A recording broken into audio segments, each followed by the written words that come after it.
Hey, it's Cassie from Curry Honda in Chicopee. You're listening to the Bax and Nagle podcast on Rock 102. Come see us at Curry Honda for the best selection of new and pre-owned vehicles. Experience the best at Curry Honda. Thanks for listening. Rock 102, Springfield's Classic Rock. It's 5:50 and the Rolling Stones, Bax and Nagle on Rock 102. It is going to be, and I will tell you right now, sunny with a high of 35. Tomorrow, for your Valentine's Day, mix of sun and clouds with a high of 39. It is 16 right now in downtown Springfield. Hollywood Trash is brought to you by Western Mass Masons. Call them for all your foundation and chimney needs. Somehow you still care about what's happening in Hollywood. So, from Tinseltown, 3,000 miles away, it's Steve Nagle's Hollywood Trash. You know, it's kind of funny that intro for that Hollywood Trash is so true. Like, does anybody really care what's going on in Hollywood right now? Of course they do. Yeah, I don't know about Steve, that. Listen, this is a very popular feature and a very popular show. If you were to stop doing it, they'd say, hey. Well, can't we just do the Kim? I mean, everybody likes the Kim Kardashian thing. Can we just skip to that? And then just do that? It needs the build-up. It just can't hang out there, Steve. It needs some sort of intro. You got to glide into it. Cardi B, you know her. Yep. She made headlines during her Little Miss Drama tour by challenging ICE, vowing to protect her fans from ICE agents. The Department of Homeland Security responded to her comments referencing her past behavior, which led to a heated exchange between Cardi and the agency. And heated exchange meaning an online exchange. Yes. It wasn't like Cardi B was like, yelling at somebody in their face, kind of thing. The rapper criticized the DHS for not addressing more pressing issues like the Epstein files amid ongoing debates about immigration enforcement and the treatment of individuals without criminal records by ICE. Well, I think if anybody's going to save anybody, it's going to be Cardi B. It will be Cardi B. And she's got, free time in her hands now that she dumped Stephon Diggs. Yeah. In the middle of the Super Bowl. No wonder they lost. That was all her fault, right? Well, it didn't help. During the February 26th State of Play event, Saber Interactive surprised fans with the announcement of a new AAA John Wick game starring Keanu Reeves, directed by Chad Stahelski. The teaser trailer revealed a collaboration between Lionsgate and Saber Interactive to bring the popular action franchise to life in a video game format. Game director Jesus Iglesias. Wonder if any relation? I don't know. Shared the game will explore a specific period in John Wick's timeline and introduce new characters while staying true to the franchise's rich lore. I've never been more excited for anything than I am right now. I can't wait, man. I cannot wait. This is thrilling news. Ryan Gosling is set to host SNL for the fourth time on March 7th, promoting his upcoming film Project Hail Mary. Gorillaz will be the musical guest for the first time on the show. Connor Story from Heated Rivalry will host an episode with Mumford & Sons as the musical guest on February 20th. An episode on March 14th has yet to announce a host and musical guest. Now, will there be comedy interspersed between all these things? Yeah, I believe there's a $20 dinner and a comedy show right in the middle of it. Probably be a step up. Montel Jordan is now cancer-free. This is how you do it. Overcoming his second bout with prostate cancer, he was diagnosed with stage 1 in early 2024 and underwent successful treatment despite a recurrence in his lymph nodes. Montel underwent radiation therapy and received the news of being cancer-free in December of 2025. His lifestyle changes and the support of his wife, Kristen, have been crucial in his journey, and now they aim to share their experience to help others prioritize early detection and strengthen relationships during National Marriage Week. Well, that's good. I'm glad he's feeling better. National Marriage Week. Yeah, you survive cancer and then, hey, happy Marriage Week. Oh, that's right. I'm still married to you. Is that this week or is it next week?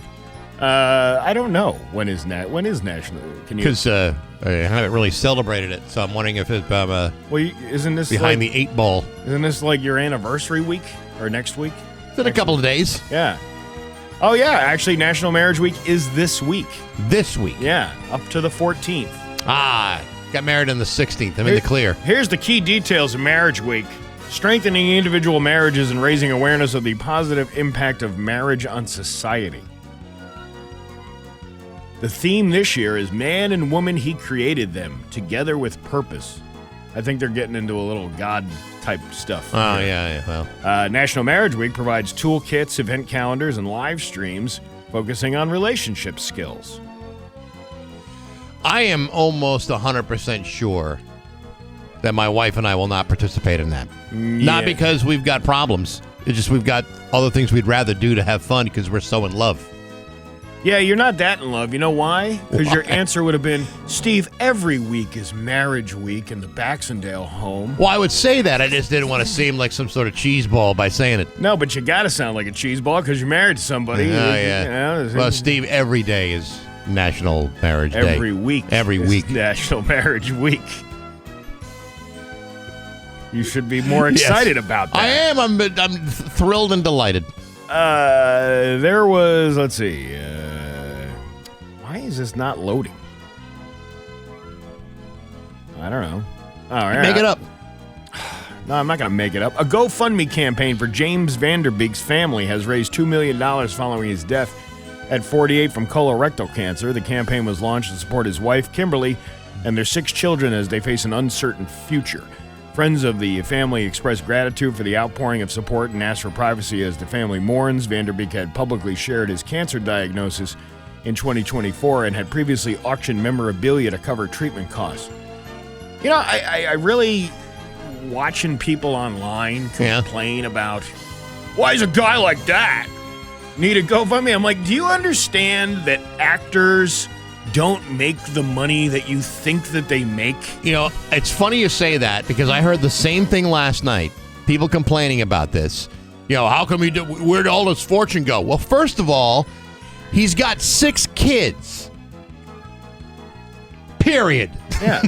And never mind all the medical hell the guy and his family have gone through. He's got 6 kids. And they, you know, the idea that because he's in Hollywood, all of a sudden it makes him rich. He's not. Yeah, I got to tell you, the more and more I do these interviews with like rock stars and stuff like that, the more I realize they're all living like really modest homes.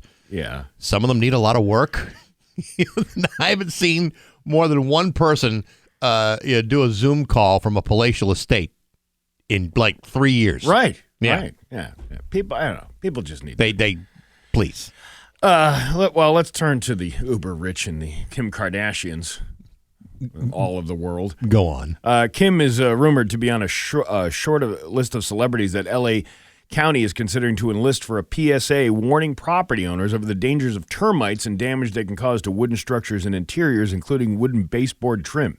She must have had something to say. Oh, my God. The last time I looked down and watched my trim being eaten was when Ray J. Chow mangled my beef curtains like a McCullough chainsaw tearing through a pussy willow in that sex tape you can purchase on YouPorn for $39.95. Caitlin? It's called the Eager Beaver. Yes. Yeah. I would imagine it would be called that. Well, I never got that down and dirty with your mother, Chris Kim, but we once again had an intimate evening watching our favorite Tom Spooz movies. First, we watched him play part of Whole Trickle, a race car driver attempting a messy comeback after having a bad crash in sprays of thunder. Uh-huh. Then we watched Tom play a horned-up teenager who parades around in his underwear, drives his father's Porsche, and hires himself a prostitute in Spritzy Jizness. And finally... What else did you see? Oh, finally... We watched the one that ended up being very disappointing because of the misleading title, Cocktail, which turned out just to be a movie about an American bartender and an Australian bartender and bartending. Boring. Very boring.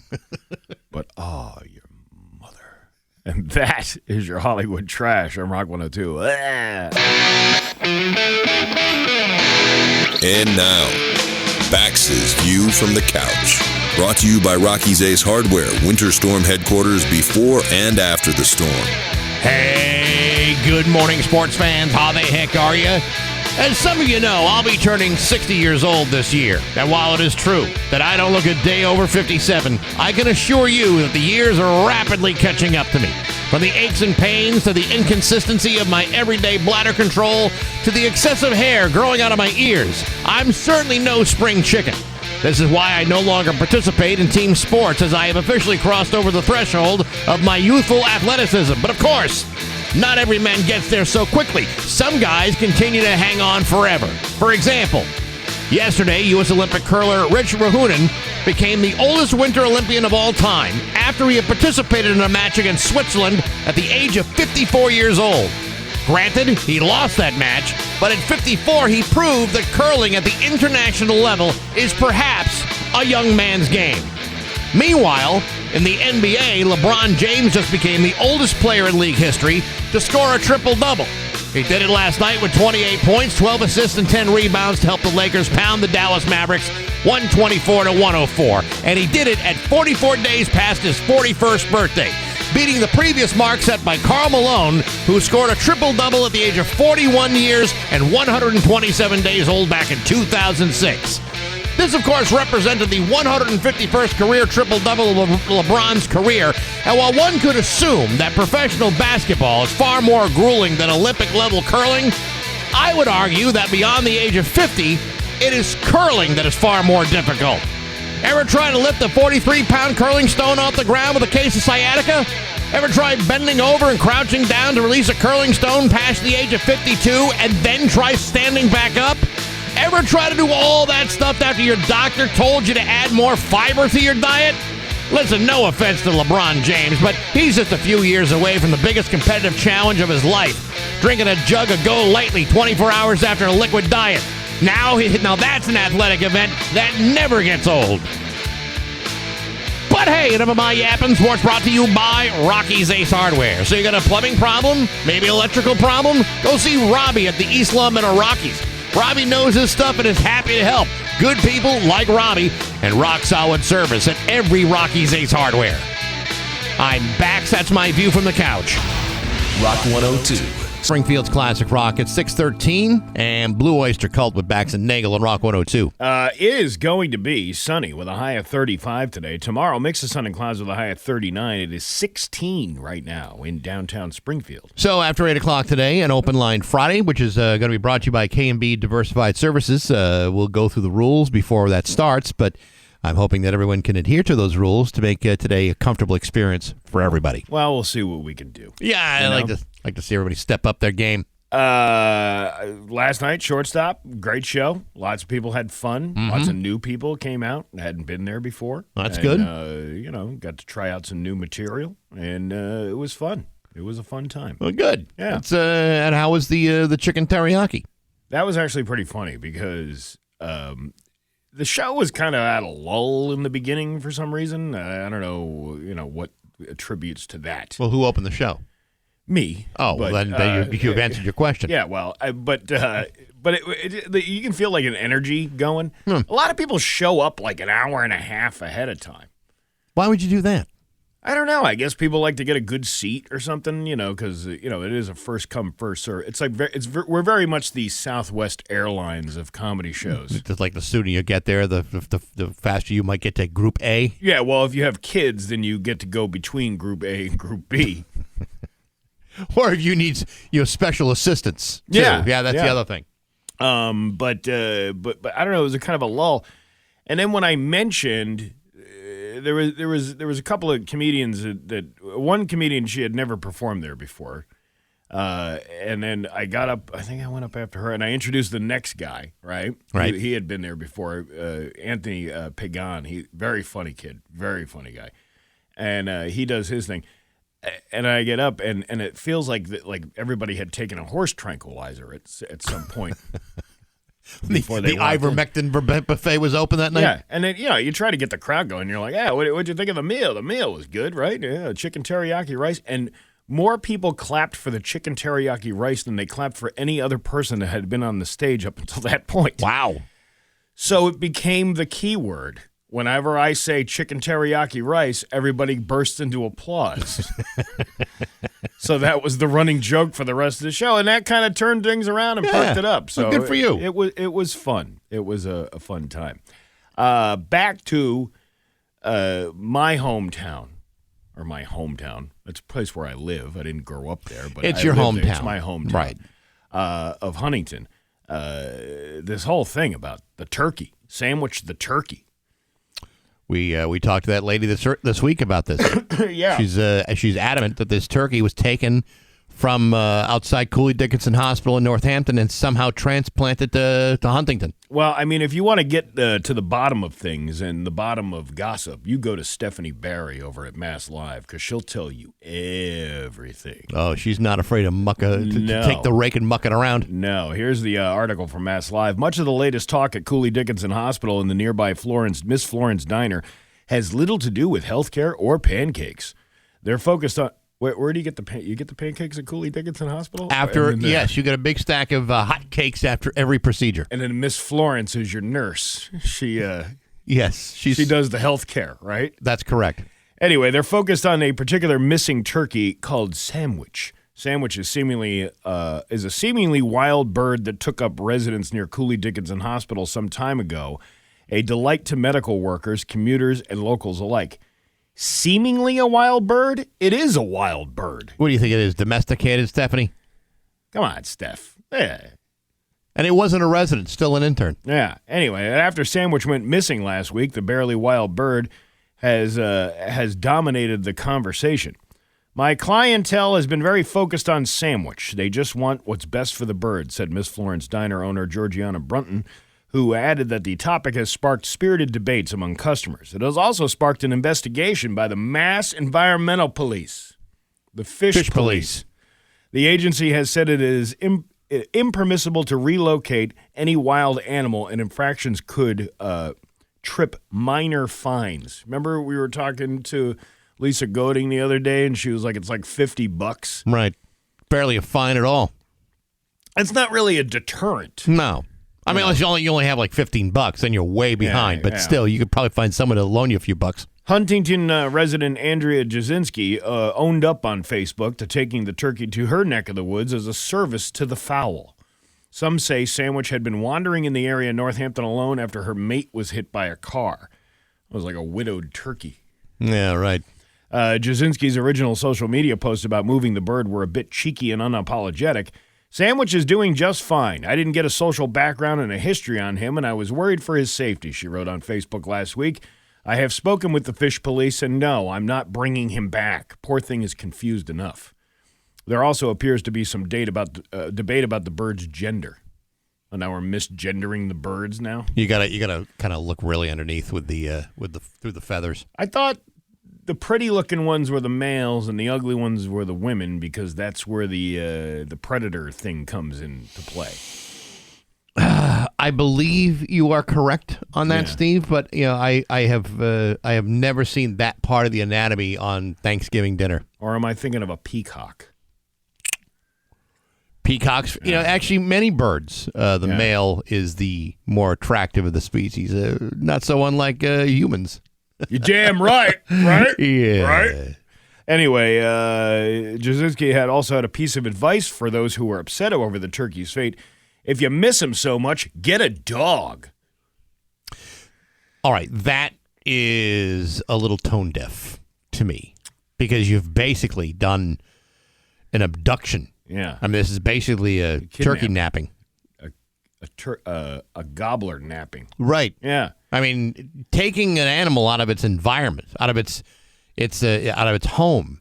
They're turkeys are like a pack animal. Yeah. They don't hang out like by themselves. There's usually like a bunch of turkeys all together. Right. And how do you know that after his shift at the hospital, he doesn't go back to his family and friends at the turkey pack? You don't. They're probably wondering what happened to Sandwich? He was here a minute ago. Where is that guy? What about maybe he's hanging out at the Elks Club up in Florence, up there? Maybe. Yeah. I mean, if I had extra time in my hands with nothing else to do and all my friends are away, that's probably where I'd go. You know what the tragedy of that is? He's a member of the Elks Club, and yesterday his name was drawn for the book, and he wasn't there to sign it the previous day because he was taken out of the area. So now he's lost out on $150. Someone told him about the turkey shoot at the Hamden VFW, and he said, "I'm never going there." Going there. Jasinski, operator of Ever-Growing Acres Farm in Huntington, hung up on a reporter who called for comment on Wednesday. Would that reporter have been you, Stephanie? Maybe. In an earlier interview, she told the Daily Hampshire Gazette that she was sorry for taking the bird and had been receiving threats after the matter gained widespread attention. Okay, the threat thing is really unnecessary. Yeah, I mean, the threats are probably not, and they're probably not even productive. Clearly, this woman doesn't respond to threats or fines or newspaper reporters, which is the worst of all of them. Huntington Police Chief Brian Coal chuckled when receiving a call about the turkey hunt. We're not involved. We're letting the fish police do their thing. They call it the environmental police. I say, yeah, right. It's the fish police. But we did get one call from a citizen offering to help the bird if it was captured. According to previously published stories, Jasinski's farm has sold chicken and duck eggs, blue-eyed Nigerian dwarf goat, pedigreed champagne. I don't know. She's got it's like a Disney cartoon going on at the house. They're naming all the things that she raises. There were no mentions of turkeys, though, out of all the things that she has there. Lisa Dana Berman Goading, who we had on the phone the other day, executive director of It Takes a Village nonprofit agency in Huntington, founded to support mothers, children, and families, has become invested in Sandwich. She said both she and employees at the Northampton Hospital have each posted $500 rewards for the turkey's safe return, but she won't honor the reward if Jasinski is the one that comes forward. Oh, I see. So now wait a minute now, because are you then? Are you giving someone an incentive to steal the turkey away from the woman that stole the turkey? Are you then? I don't know. Committing a fish police crime over another fish police crime? You know what, though? I'm thinking I got plenty of room in the back of that minivan. If I can go up and find that bird. For $500, I could go ape shiznit at the Dollar Tree tomorrow. You could probably buy the whole thing out. Yeah. She said, I honestly think Sandwich should get medical attention first, and then she should be relocated to an animal rescue, said Goading, who saw Sandwich with her very own eyes on Tuesday. She clearly is confused and seems scared, adding that the bird was roaming free near Jasinski's home. As of Thursday morning, there were no updates on Sandwich's whereabouts, and that's all we know about the turkey drama going on in my town. We have enough issues, you know. Well, this is just one more, Steve, and you would like to think the cooler heads will prevail, and that at one point in the not-too-distant future, Sandwich will be reunited with his pack of turkeys, because, again, they all hang out in bunches. I know. I made a reference to the wild turkeys that hang out at the variety store in town on Saturday and Sunday mornings, having town meetings. Yeah, solving the world's problems. Yeah. Yeah. Wow. Which one of you wild turkeys is going to empty that cigarette butt tray?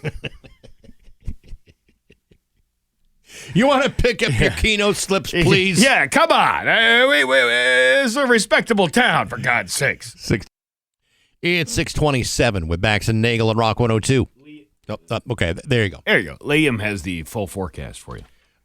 Real quick, this week in Baxi's Musical Podcast, a very, very busy week. Harold Bronson, the former owner of Rhino Records, joined us. Also, yesterday I posted an interview with Leah Stanhope and Jamie Cheller from the band. Congratulations. Their debut album called Join Hands comes out today. It's really, really good. And then next week, I welcome back Happy Chichester. This is a guy who's a profoundly great songwriter. Played with the Royal Crescent Mob, Holland Maggie, the Afghan Wigs. His next album, his first album in 12 years, Test Time, comes out on the 26th. Great guy, and really almost joined the Foo Fighters twice. Almost. And he's back for a second time. You can hear that on Monday on Apple Podcasts, Spotify, YouTube, the Rock 102 app, and it's all brought to you by Metro Chrysler, Dodge, Jeep, and Ram Chicopee, and Rock 102 Springfield's Classic Rock. So I have to listen in order to find out why he almost joined. Actually, we talked about that in the first interview we did. Yeah. Yeah, this one we talked more about the album and a couple other things that he does. All right. Yeah, amazing guy. I listened to another one, the one you just recently had up. with Congratulations. Yes, or the one yeah, with, congratulations. Yeah, that was pretty it's good. they're a really cool band. They're really, really good. And Happy Chichester, so he's got this album coming out, right? This is a true story. I'll make this real quick because I know we got a joke. Like that matters. He sent me the files, the unmixed files of this album more than a year ago, just to get my opinion on it. And I was like, why is he doing this? And yet it was really, really good.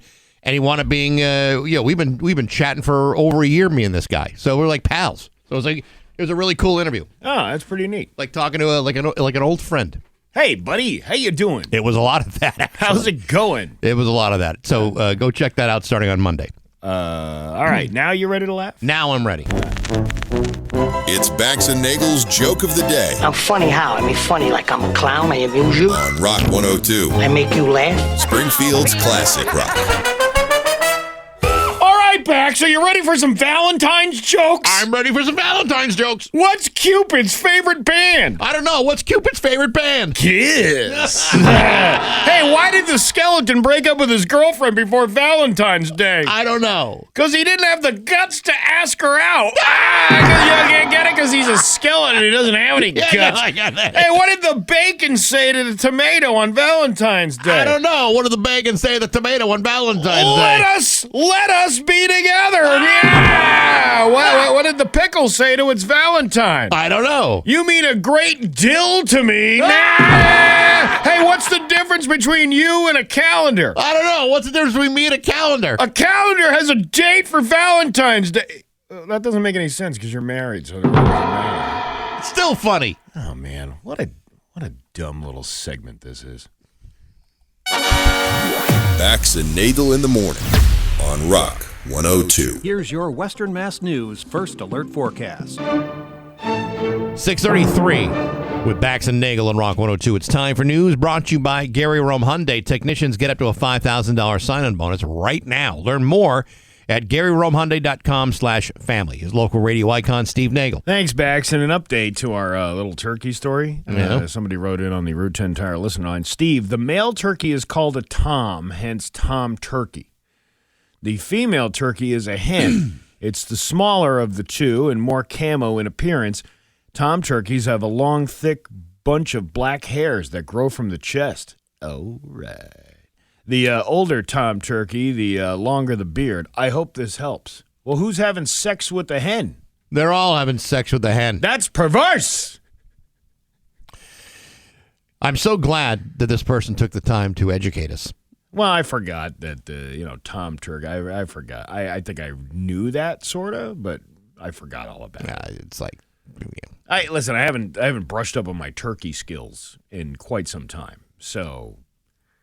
See, when I hear Sandwich the Turkey, I'm thinking more of a masculine name. I mean, who would name their daughter Sandwich? I don't know. Sandy?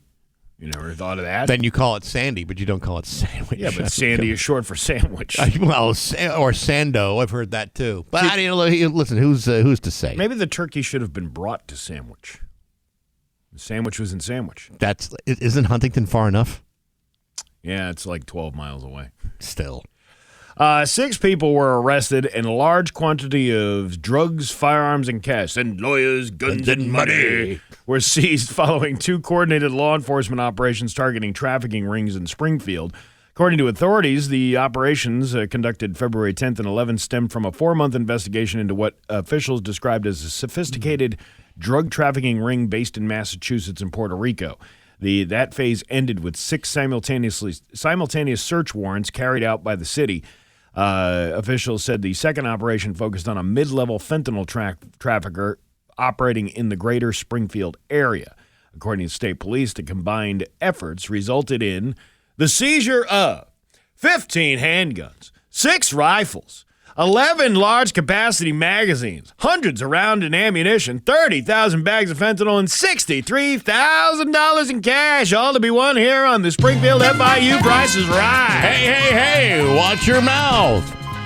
The Hampton County Sheriff's Office said deputies assigned to SINRET task force helped to support the investigation and execution of warrants, citing their specialized skills, including bilingual abilities and an asset. Sheriff Nick Coach, he praised the whole role, saying, I'm incredibly proud of our deputies for the role in the operations. Removing dangerous drugs and illegal firearms from our neighborhoods makes Western Massachusetts safer for everyone. I would like to plea out and have no more than 2 years time served. Come on down. The FIU Hey. participated in the Canine Flex with 2 X's. What is it? What is that your rap name? Yeah, that's a real flex right there. I can do 2 X's in my name. I'm Canine Flex with 2 X's. Okay. Recovered. Settle down, flex. Recovered 2 firearms during the investigation. Maybe it's the extra X's because he was originally addicted to ecstasy, and then he became a drug sniffing dog. Like, you know how some people like redeem themselves. Yeah, right. Found Jesus and joined the canine. I don't police see force. many dogs in a 12-step program. You don't think so? How many coins do you think that dog has? I have no idea. Authorities said numerous local, state, and federal agencies collaborated, and officials have not publicly identified those arrested or announced specific charges, which is kind of weird. How come a lot of these investigations you hear right off the bat? Yeah, it was this guy, this gal, whatever. And then now they're being a little tight-lipped over there. I don't know, Steve. Let's see. A legal memorandum released Thursday by the Springfield Law Department concludes that City Council President Tracy Whitfield repeatedly violated state conflict of interest laws. In a letter to the City Council, City Solicitor Stephen Buonaconti said the review stemmed from a February 7th inquiry by a counselor seeking an examination of Whitfield's interactions with property matters involving her family's real estate company, Jets Property Development, LLC, her son, Jelani Bland, and various city departments. The law department's findings describe what it called over and over again violations of the Massachusetts General Laws, Chapter 268A. It makes Chapter 268B look like a misdemeanor. Yeah, well, the A is the big one. According to the memo, Whitfield requested meetings between city officials and Jets about placing specific city-owned parcels up for auction and alluded to having financial interest in the acquisitions, but did not disclose those details. Officials said she never filed required disclosures about her financial relationship with the company or her connection to Bland, a Jets director.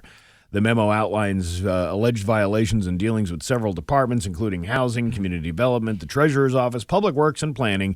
In one instance, dating back to 2024, Whitfield sent at least 11 emails to DPW and planning staff pressing for the discontinuance of a portion of Wallace Street adjacent to the Jets-owned parcel. The DPW director raised concerns that Whitfield exerted undue influence, prompting the law department to issue a conflict of interest reminder memo to the full council. She should have said something from the beginning. Yeah. But, this seems to be pretty clear. On the other hand, let's say it's some other city councilor who's got some sort of conflict of interest situation going on. Yeah. How vocal would she have been in this position and say, hey, that's a conflict of interest? Well, people in glass houses should not be throwing stones, should they? Or boulders, for that matter. In this case, they've turned into boulders because she should have said something. Information regarding the investigation has been shared with the Ethics Commission. It will be up to that commission to determine what actions, if any, will be taken in the case. Significant snow accumulation this winter has led to the formation of ice dams on roofs, creating the risk of water damage and expensive home repairs. Ice dams occur when snow and ice build up on a roof and prevent melting water from draining. You don't say. The moisture can back up under shingles and leak into the interior of the home, potentially leading to costly structural damage. I know. We got a whole display of it out front here at 45 Fisher Avenue. That is the truth. The formation process begins when heat from inside the home and warmer outdoor temperatures melt snow on the roof. Mm-hmm. This melted snow then collects at the end of the roof and refreezes.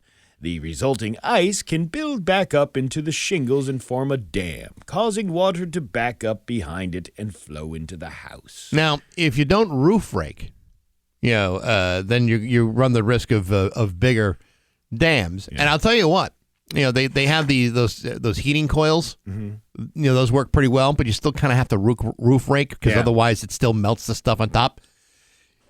if you're stuck, here's a little tip from your Uncle Baxi. You know what works pretty well? What? You take a pair of pantyhose, see, and you cut the legs off the pantyhose, and then you fill the pantyhose with rock salt. You tie off the end, and then you put them along the edge of your gutter. And so it melts the ice slowly and safely. That's so weird. It works.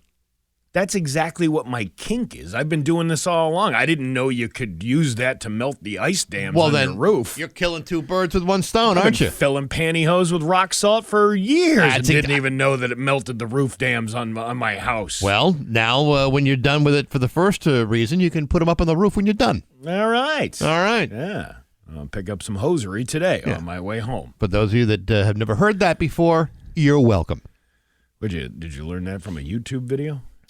I'm trying to remember where I heard that from, but you probably heard it from didn't you have in your old house years ago? Didn't you have a roof leak because of the ice dams? We did, but I kind of learned this at Jenny's old house. Yeah, because she had she had ice dams. She had ice dams too, and then we filled up some pantyhose with rock salt, and bada bing, bada boom, it worked. Damn. Look at you. I know. I can't fix anything else around the house except a sandwich, but this works. You should start a whole series of tricks and tips for homeowners. Homeowners is what? What? Oh, man, you got me. Federal health officials are expanding a recall for tater tot products distributed in more than 24 U.S. states because they may be contaminated with pieces of hard plastic.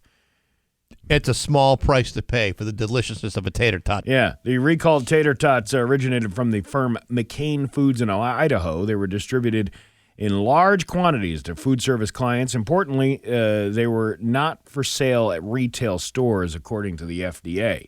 They announced Tuesday that additional batch codes are now included in the voluntary recall. And we're not – there's 28 states affected. We are not one of them.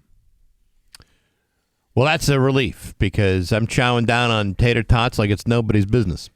Then why are we talking about it? I have no idea. Why do they put these stories in here that have no relevance to this area? Well, let's say you're going out of town and you're going to an area in which these tater tots are being sold.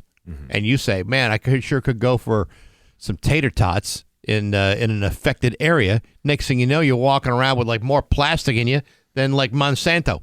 You know, we're all walking around with plastic in us from all the things that we've eaten over the years. Mm-hmm. Your Teflon pans, your cutting boards.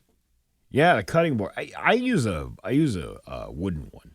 I don't use. I got a couple of plastic ones, but I prefer the big wood one that I got. I don't like. I know you like big wood. I call that one the Big Woody.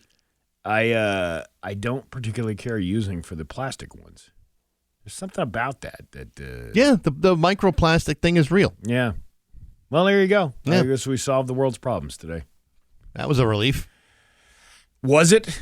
I feel better about it already. I bet you do. Your Pioneer Valley forecast today is going to be sunny with a high of 35. Tomorrow, mix of sun and clouds with a high of 39. It's 16 right now in downtown Springfield. I'm Steve Nagle, and that's the news on Rock 102. Oh, yeah. Rock 102, Springfield's Classic Rock. It's 6:51 and The Who with Bax and Nagle on Rock 102. It is going to be sunny today with a high of 35. Tomorrow, mix of sun and clouds with a high of 39. It is 16 right now in downtown Springfield. All week, Dan Williams has been giving you a chance to win a pair of tickets to see O'Teal and Friends. O'Teal Burbridge is a guy who's played with the Allman Brothers, the Dead and Company. He's his band. Bunch of great musicians. They're going to be at the Mohegan Sun Patio on May 16th. It's going to be a great show. And Dan has got all the details and all the tickets. If you want to find out more, go to rock102.com/concerts from Rock 102 Springfield's Classic Rock. This whole Nancy Guthrie thing, the disappearance, yes, has brought up has highlighted the role of doorbell cameras. I don't know if you heard anything about this whole thing about how they get the footage from the Ring doorbell camera. Right. But she didn't subscribe to Ring.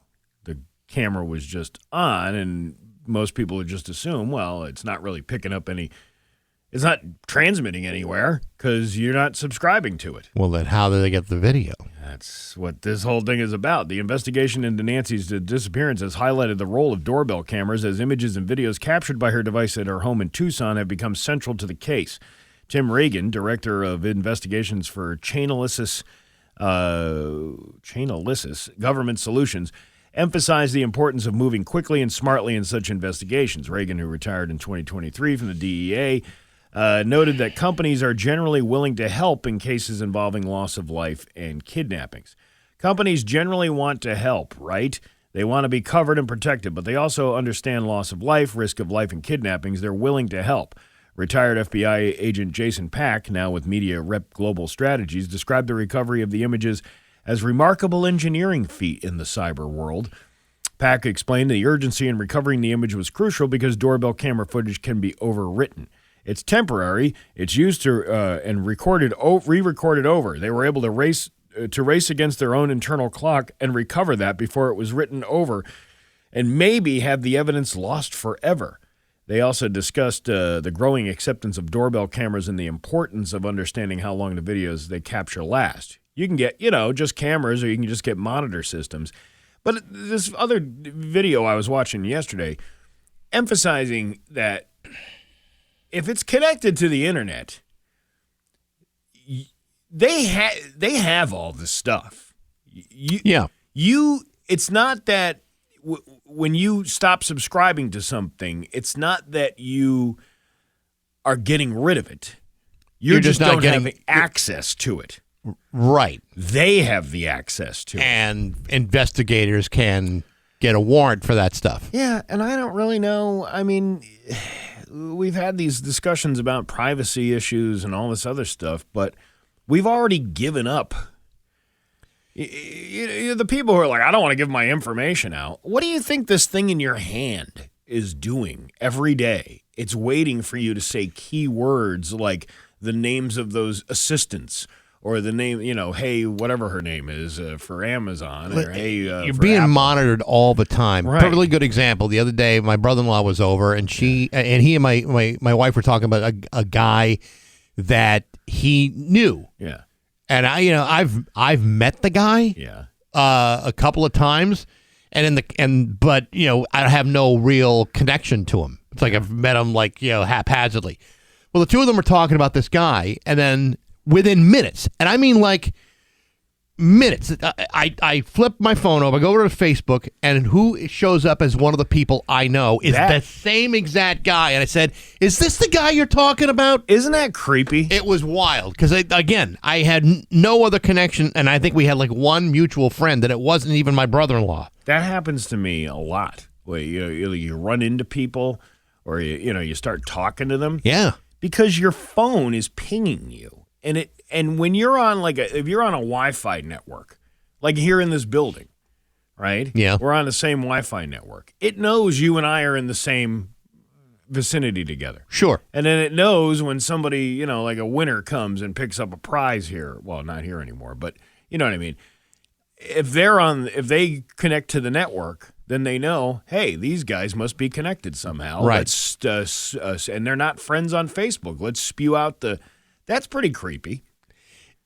It is creepy, but it's like, it's just part of the whole thing. But again though, when that kind of video evidence solves a crime, or if they find this poor woman, no one's going to be complaining about the privacy issues if the thing is resolved. If it's resolved, but what are they using the information for 98% of the time? That's, I think, is the thing that makes people go, what are you doing with that then? It's true. But if it solves a crime or a situation that's got the whole country on the edge of their seat like this thing does, then, everyone's going to be saying, well, thank God those people had that Ring camera installed. I just find it amusing to people who complain about, my privacy. You've been given your privacy. Every time you log on to social media, every time you pick up your phone to call somebody, it's all being tracked. They know exactly what you're doing. It's 6:57 with Bax and Nagle on Rock. And now, Bax's View from the Couch. Brought to you by Rocky's Ace Hardware, Winter Storm headquarters before and after the storm. Hey, good morning, sports fans. How the heck are you? Folks, I don't know about you, but over the course of my career, I have worked with some pretty unstable people. People whose personalities and questionable work ethics provide nothing more than a layer of toxicity to the workplace environment. I'm not naming names, but they've been here, as they have in nearly every workplace setting. And yet eventually those people leave the firm and are then replaced with equally dysfunctional hires. It's called being employed. And if you happen to be someone who works for a living, I'm sure you know the sort of people I'm talking about. Unfortunately, there are times when it's hard to give some soul-sucking gas bag the axe. Case in point, this week, the Philadelphia Phillies made the long-overdue decision to release disgruntled outfielder Nick Castellanos, despite the $20 million remaining on his 5-year, $100 million contract. Why'd they release the guy? Well, some of that may extend all the way back to last September when manager Rob Thompson pulled Castellanos from a game in Miami. It was here that Castellanos then pulled a case of beer into the dugout because this was a violation of team rules. Several teammates took the beer away from Castellanos and carried it back into the locker room. From here, Castellanos allegedly made a series of inappropriate comments to Thompson about some of these so-called rules. Castellanos, who hit 17 home runs and 72 RBI in 147 games for the Phillies, was released yesterday after no other team in Major League Baseball was willing to make a trade for the guy. And so, he's been cut despite the money that remains in his contract. Folks, if somebody were paying me $20 million a year to do anything, I would become the most agreeable, happy-go-luckiest dude in the office. I'd bring donuts. I'd buy coffee. I would do everything in my power to show my employer, hey, I really like making $20 million a year. Let's keep doing it. I would not, on the other hand, start violating rules just to see how much they're willing to take, because that is the mark of an office jackass. But hey, enough of my yapping. Sports brought to you by Rocky's Ace Hardware. Hey, here's something you might not know. This year is Rocky's 100th anniversary. That's right. A family-owned business that's continuing to give you a full century of good people, rock-solid service at every Rocky's Ace Hardware. I'm Bax. That's my view from the couch. Rock 102. Rock 102, Springfield's Classic Rock at 7:12, and AC/DC with Bax and Nagle on Rock 102. Sunny today, a high at 35. It's 16 in downtown Springfield. Wine and you shall receive. You remember yesterday, actually a couple days ago, we were talking about a Mass Live story where they were listing off all the great chocolatiers of Massachusetts and failed to mention any that were in the Springfield area. And I mentioned Maureen's Sweet Shop here in East Longmeadow. Well, that day, they deliver a big, giant basket of delicious chocolatey confections, and they were fantastic. Somehow, we also had a conversation about how delicious Rice's Fruit Farm was and how we like the muffin tops. And what happens? We got a haul of stuff today. A big, giant haul of delicious stuff from Rice's Farm in Wilbraham. Donuts, muffin tops. Cookies. Cookies. Very delightfully designed Rock 102 cookie. Right. Wow. I can't wait to rip into it. Now I'm trying to think, what else should we beg for? Well, I took a couple of bites, and now I can't eat it while I'm on the air. So, why does this radio show get in the way of my eating? You know, and the funny part about it is, if you talk to management, they would tell you, your radio show is more important than you stuffing your faces with stuff. But they're not looking at it from our perspective. They're looking at it from a business point of view, and I can't stand that kind of attitude. Yeah, I know. Shows what kind of commercialization exists when meanwhile we got muffin tops to plow through. Yeah, these are really good though. This one's like a mint chocolate chip double chocolate. I can taste the mint in it. It feels like I'm at Christmas time again. My mom earlier in the year went through some medical stuff. I'm not going to get into the details, but tell me exactly what the diagnosis and the remedy was for that. Well, I won't get into too much detail. I can tell you the remedy is when I showed up at her place with a box full of muffin tops from Rice's. Yeah, and she had never had one before. What is her doctor's name? What is her social security number? 879. Yeah, right. 879. What state is that? I'm making it up. But anyway, I brought the muffin tops. Yeah. And it was like the best medicine you've ever seen in your life. I've never seen an older woman get so happy so quickly and feel as if there are no medical problems whatsoever. All she had to do was pack down a muffin top, and she's like, I'm ready to go on a marathon right now. I'm so fulfilled. I really enjoy these things. They're so good. So They're delicious. so delicious. And it's like, how much longer can we drag this bit out until we can dive into eating these? Well, unless you want to bring something else up. I, frankly, am willing to just dump out of this right now. Well, just start chowing down. Let's give it a few more minutes. Okay, at least. fine. This weekend, tomorrow's Valentine's Day. Yep. You know, we got those Valentine's cookies that just showed up here. I was saying this last night on stage. I am so thankful I don't have to participate. You know, I buy my kids, some candies and stuff, get a card and all that stuff. But that's the extent of it. It's a lot of pressure for dudes. It seems like it's like the pressure falls on the guy in that situation, and it's like it's like you're damned if you do and you're damned if you don't. It's like, well, it's so pressure, like the pressure cooker is on. Yeah. You want to get a reservation at a restaurant. That's not always easy on Valentine's Day. You want to get a nice gift. Well, sometimes things get in the way. So you want to get like flowers or candy. Well, everything's jacked up in price right now. Well, here's some Valentine's Day facts, because I'm sure you wanted to hear them. I do. Saint Valentine was not just one person.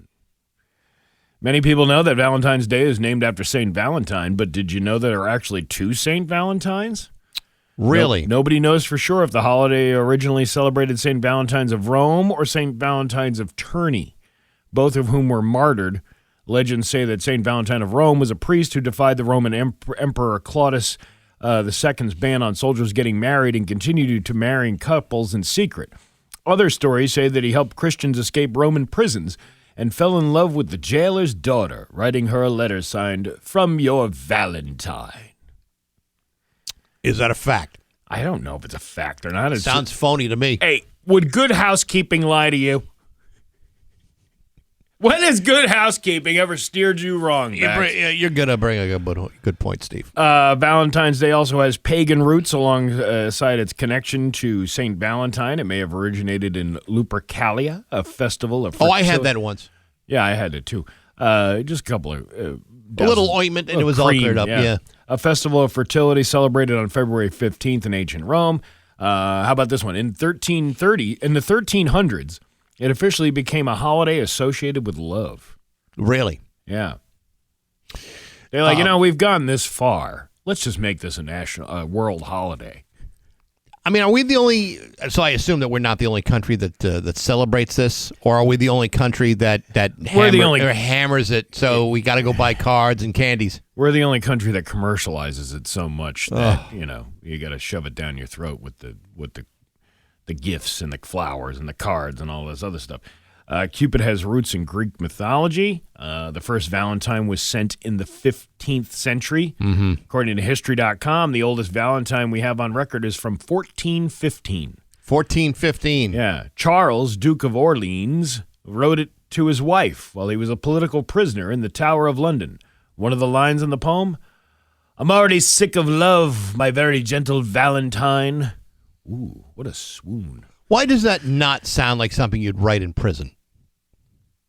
Yeah, I wouldn't be writing that. I'd be writing, "Get me the hell out of here." Yeah, call my lawyer. Why haven't you done anything? The only thing I've done in prison is kick the soap across the shower floor. Cash out my 401k and pay for the legal bills. Contact my lawyer. Not until the 1840s did we get first mass-produced Valentines. Mm-hmm. The tradition of giving Valentine's Day flowers dates back to the 17th century. Right. Where in late 1700s, Lady Montagu was the... Montagu. She puts the goo in Montagu. Was the wife of the British ambassador to Turkey. She misunderstood a local custom of using rhyming words to convey secret messages and thought the flowers themselves that were used in the rhymes represented the secret meaning. This idea of flower language caught on, and ipso fatso, here we are, spending $200 on a dozen roses. Roses are red, violets are blue. I spent way too much money on you. 250 million roses are grown in preparation for each Valentine's Day in the United States. The color of flower given on Valentine's Day holds meaning. While red rose traditionally has symbolized love, other colors like deep pink, purple, or white, which symbolizes happiness, royalty, and sympathy, respectively, may be given on the holiday, too. Aren't they all pink on the inside, though, Bax? I don't know, Steve. All I know is that within a week, you're throwing them in the trash. And it's the most popular day for proposals, and that brings us to 7:20, which is time for us to eat our muffin tops from Rice's Fruit Farm. Oh, my God. Look at the time. It's 7:21 on Rock 102. Call or text us. Rock 102, Springfield's Classic Rock. It's 7:26, and the Beatles with Bax and Nagle on Rock 102. What do we do? Oh, Liam's got the full forecast for you. You know, Dan Williams, I told you he's giving away tickets later on today for this that one show. He's got tickets for another show. The Australian Pink Floyd show is coming to Mohegan Sun on September 10th, and Dan will have tickets around noon to give away later on today. For all the details on that show, go to rock102.com/concerts from Rock 102 Springfield's Classic Rock. Dan's giving away stuff like you wouldn't believe. He's like the giveaway man. He is. He's Mr. Rock and Roll with the giveaway. He is that, but he's also got a lot of busy work to do today. What kind of sandwich did Kim pack for you today? Tuna, chicken salad, on toast. And I'm going to eat it while I'm giving away Australian Pink Floyd tickets. It's rock and roll. I like my chicken salad with mayonnaise. We got Open Line Friday coming up after 8 o'clock today. It's, as you know, brought to you by K&B Diversified Services. And, you know, they're paying a lot of money to support this thing. Yeah, make it worth their while. Yeah, let's make them happy that they made this choice to support the show the way they do. As much as I appreciate the greasing of the wheels when people call. Yep. You guys are great, blah blah blah. Where's the conflict? I don't. Bring the conflict. I don't need the conflict. I just don't want people to violate the rules. You can say whatever you want. I know, but maybe we should make a rule for today. Okay. At least one complaint from you. So every call. So every call make your point, like, but complain about something. You know, every call isn't like a Vince the plumber. Like, you guys are great. We just want to shout out to this guy, that guy, and and just like total egregious. Compliments. I would love to know what kind of complaint, like Billy Bob from Bay State has got, because that guy's never said anything bad about us once. Yeah, but see, you know what? It's time to turn a new leaf and start complaining about things. Okay. Well, we did it yesterday. We created an argument about the layout of BJ's, and that worked out very well. So why can't we create more conflict? To keep people interested, because nobody wants to hear compliments over and over and over again. I do. Huh? I kind of do. I kind of like the compliments. Yeah. And I'm not talking about like personal shots, about appearances and things like that. I'm talking about like something you don't like about the show. And we can argue, and I can yell into the microphone. That would be great. Glenn Beck, and then tell you to get off my phone. It's 7:29. We got news next at Rock 102. Here's your Western. 7:33 with Bax and Nagle on Rock 102. It's time for news brought to you by Naples Home Buyers. They buy homes as is and offer solutions to any problems. Naples Home Buyers. Here's local radio icon Steve Nagle. Somebody says, what grinds your gears? That should be the theme of that. What does grind your gears? Tell us about the bee in your bonnet.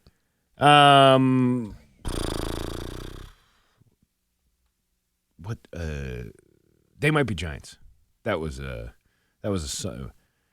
birdhouse in your soul. Birdhouse in your soul. Another bee in your bonnet. Bee in your Another birdhouse in your soul. Not to find a boy on it. That's a great song. It is a great song. We don't play enough of them. We don't play. I've played it on Sunday night during Baxi's Musical Fun Bag. You've played that song? I'm pretty sure I've played Birdhouse in Your Soul before. Oh, yeah. All right. Well, we'll have to. I'll have to go back and find that one. Is that the one that you played when you interviewed them? Did I probably? Or don't let's start, which is another good one. Friday, today, is Galentine's Day. Galentine's? A day that is perfect for women to appreciate their friendships. Oh, my God. Is it Galentine's or Galentine? I think it's Galentine's. It's celebrated on February 13th when women commemorate their friendships before Valentine's Day. According to Good Housekeeping. Did I tell you earlier that Good Housekeeping never steers anybody wrong? Galentine's or Galentine's Day has came to be because of Amy Poehler's character Leslie Knope in Parks and Recreation. She debuted the holiday in 2010 in an episode to celebrate her female friends on February 13th, also known as Valentine's Day Eve. If you and your friends are looking for things to do on Galentine's Day, or whatever, Good Housekeeping provides some ideas. You ready? Yes. A beauty product swap. You can invite your friends and bring unused makeup products to sell or swap. Wow. How fun does that sound? How about a food tour? Take the day to Food Hop, where you can try popular menu picks at different restaurants or even bars. Yeah, because that's what you want, a bunch of drunk chicks sipping on espresso martinis at 11 o'clock in the morning at an Applebee's. It's 5 o'clock somewhere. Coffee dates. They're casual, inexpensive, and are also super cute idea for catching up. Host the date at your home or your favorite coffee spot nearby. Or thrifting. Encouraging friends to find pieces related to Valentine's Day is a great way to keep people engaged. You know what I would love to know, Steve? One, who the hell's still reading magazines? And of those, who are still reading Good Housekeeping magazine? Well, apparently 22 News is, because they copied and pasted the whole story and put it on their website. Bowling. You want to rush? Bowling. Bowling is a fun choice to keep conversations going, and it is a challenge that will delight anyone with a competitive streak. Shut the F up, Donna. Yeah. I'm trying to make a spare here. Wine and chocolate night. Wine and chocolate make a great combo, including the night with various options, and enjoy a night of laughter and fun. Brunch. Oh, my God. Well, if you're working, how are you going to brunch? It's Friday. You know, this is the difference between men and women, okay? There are some women who will hear all these suggestions and they'll say, boy, that does sound like fun. You know what guys want to do?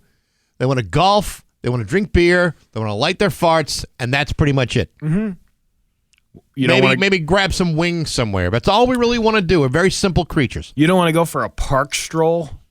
No. Exploring outdoors is a great way to feel refreshed while connecting with your circle of friends, and some parks are even decorated for the holiday. Which park around here is decorated for Valentine's Day? I don't know. Volunteer. Since it's a day about caring for others, you can connect with local organizations to help those in need. Hey, Frank, thinking about going outside and walking around the park on this beautiful day, and then maybe sipping and painting for a while. You want to hang out? Yeah, then we can paint and sip and go feed the homeless. Grab a ladle. Yeah, let's volunteer, then talk about our feelings. Spa day. Oh, I love spa day. Hey, Al, you want to go get a chemical peel with me? You want to go get one of those things where they put the leeches on your toes and they suck the dead skin off? I need a hot stone massage. No, I want one of them rubbing tugs down from that. Oh, the place I go doesn't provide those, but they will exfoliate your skin. I don't know what comedian it was I saw a clip of the other day talking about you haven't lived until you've had an older Asian lady give you a rub down and a rub and tug. There's something so special about it. It does sound intriguing. And finally, some appreciation notes. During the party, take time out for your friends to write appreciation notes because Galentine's Day is about celebrating your loving friendships. Sharing the qualities you admire most about your friends will bring happiness and tons of aw moments. Yeah, well, Galentine Day wouldn't happen. No. Dear Fred, want to talk about how much I appreciate you. Yeah. Remember we were drinking beers and lighting our farts? Yeah. I appreciate that. Actually, no. It would be like, hey, Fred, you're a douchebag. Now get over here and give me a bro hug. Yeah. This is just another thing to sell more stuff for the people that don't. It's like the Super Bowl halftime show. Yes. You're trying to get people involved in a football game that the for the audience that wouldn't normally watch a football game. You're trying to reach the other thing. This is what this is. This is trying to reach all the single ladies out there who aren't going to have anybody. Get together with your friends and give each other compliments and go on a spa day. And make sure you go to Hallmark and buy your cards and your chocolates from Russell Stover. You ever have Russell Stover? Russell Stover's is a solid chocolate. I'm not a big fan of the Russell Stover. Even the Whitman sampler I don't find to be all that great. Whitman's isn't bad. I mean, you're going to get a better shot at a Maureen Sweets, of course. Of course you are. They're more handmade and made with love. But if you're on a budget, Whitman's, come on, that's some good stuff. That's right sweatshop chocolate. What are you talking about? Yeah. Mass-produced in a box. Yeah, nobody wants that. Ours came in a basket. So did I. That means two things. Yeah. The problem is the basket's got holes in it. Right. It doesn't I really get it. hold Right. itself. Sure. Thing. Let's see. A Windsor man. This is Massachusetts. Windsor, Massachusetts. Who pleaded guilty to making threats online has been sentenced to 15 months in jail. In April of 2023, 32-year-old Michael Andrew Rogers posted a thread on a Springfield medical practice Google review page that stated, "They're going to get what's coming soon. We'll be there in the morning to get them myself one way or another, locked and loaded." He then included a picture of a hand holding a gun. A year later, Rogers reportedly threatened the Social Security Administration. He demanded disability benefits and said, "Give me my money or I'm going to start dropping people." After serving his time, he'll be on 3 years of supervised release. That's probably not the best thing to do to a government agency. It's also not a good thing to do to like a medical practice, too, since they're there to keep you alive. Yeah. And to treat you when you're sick. Might not be the best course of action. Because I know if I were a doctor, and I'm not, if someone threatened me with a gun, I'm not so sure I would provide the best care. You don't think so? Probably not. If I had to, it would be begrudgingly provide care at all. But you're going to threaten me with gunplay. Good luck. What if you were threatened with a good time? Ain't nothing but a good time. Yeah. And I would that would be different. A woman is facing charges after an altercation with a girl at a Northampton school. Northampton Police Captain Corey Robinson said officers responded to Northampton High for a physical altercation between a woman and a student at 2:10 p.m. On Wednesday. An adult and a student. Yes. Okay. When police arrived, they saw a woman leaving the school with blood on her face and shirt. An investigation reportedly revealed that the woman, identified as 29-year-old Amanda Diaz of Florence, went to the school with her brother and niece, who was a Northampton high school student, to meet with school administrators. While waiting in the lobby, she reportedly saw a 17-year-old girl, quote, with whom she reportedly had a prior issue. Diaz then allegedly left the lobby without authorization, went into a school hallway, and pursued the teen whom she caught up with and allegedly assaulted. The school was immediately placed in a shelter-in-place status while staff intervened and broke up the fight. Both Diaz and the girl suffered non-life-threatening facial injuries. Diaz was arrested and charged with disturbing a school assembly, trespassing, and assault. Robinson noted that Northampton police are working closely with school officials to ensure the safety of students and staff. You're an adult. But are you? And I get it. Like, teenagers can be very difficult and sometimes snotty, sometimes, but they're also children. And you are not. You're an adult. Yeah. Which means you are not a child. Yeah, I don't think the best course of action is to take matters into your own hands. I'm going to beat that bitch. You're an adult. You're also, I don't know if you're aware of this, in a school. There's no resolution to this story that goes in your favor. Yeah. At all. So don't start fistfights as an adult against children at all, least of which is school. Good advice. You can thank me later. The more you know. That's it. We're a public service organization here at Rock 102. Your Pioneer Valley forecast today is going to be sunny with a high of 35. Tomorrow, mix of sun and clouds with a high of 39. It is 16 right now in downtown Springfield. I'm Steve Nagle, and that's the news on Rock 102. Oh, yeah. A dozen red roses. You know. Rock 102, Springfield's Classic Rock. It's 7:51, and Ozzy with Bax and Nagle at Rock 102. It's going to be sunny today with a high of 35. Tomorrow, mix of sun and clouds with a high of 39. It is 16 right now in downtown Springfield. Sunday night, 9 o'clock, it's Baxi's Musical Fun Bag. I'm going to have music from Husker Du, The Velvet Underground, The Cramps, The Alarm, Bauhaus, and many others. All brought to you by Raspberries Records in Ludlow and East Longmeadow. If you're looking for vinyl, the place to go is at Raspberry. Sunday night, 9 o'clock, Rock 102's Loudest Hour on Rock 102, Springfield's Classic Rock. I don't know what's going on here. A couple of different things. I like this headline. Instagram chief says he does not believe people can get clinically addicted to social media. Oh, really? Yeah.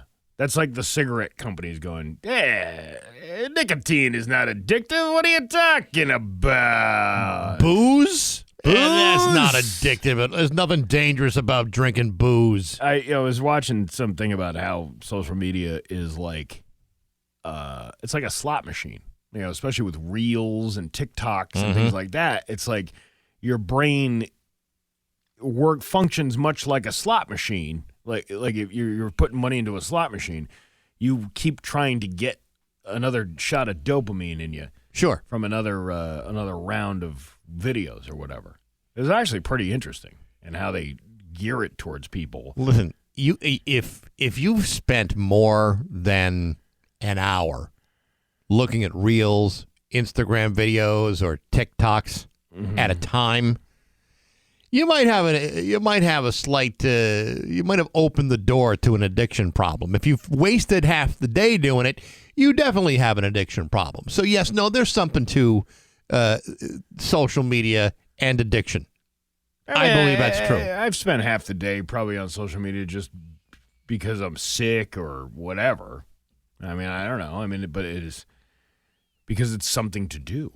But what did we do before that came along? Do you remember? I do. And those are bleak days. We had to resort to things like conversations and human interaction.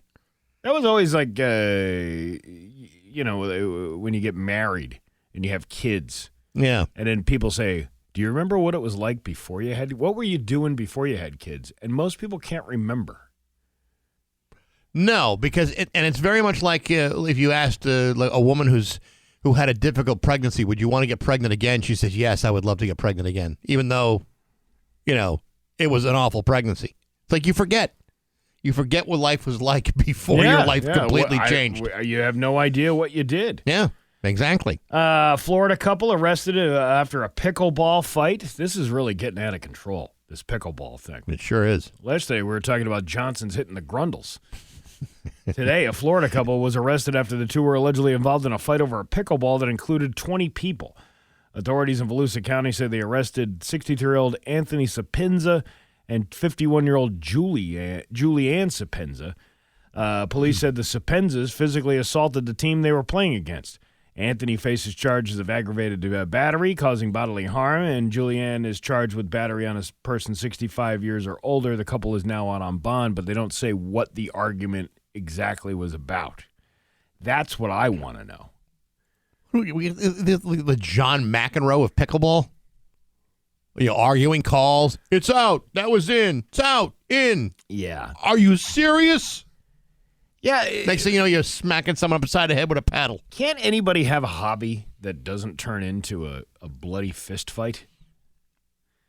Yeah, if you stay on your phone all day, that's a great way of not getting punched in the suck. Has anybody ever gotten